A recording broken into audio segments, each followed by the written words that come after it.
Manca un mese alla Dunata Triveneta che riporterà un fiume di penne nere ad Asiago e gli alpini dell'altopiano scaldano i motori con l'inaugurazione della nuova sede del gruppo di Rozzo.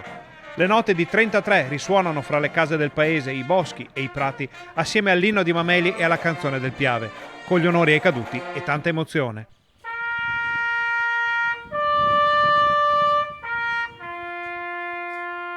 Si parte con il nostro raduno del terzo raggruppamento che è l'8, 9 e 10 di luglio, in occasione anche della cerimonia dell'Ortigara, la terra sacra degli alpini, sono quella colonna per non dimenticare.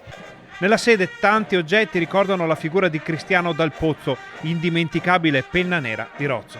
E l'emozione fa tremare la voce anche al sindaco, guarda caso, alpino pure lui. Una giornata memorabile, una giornata che ricorderemo.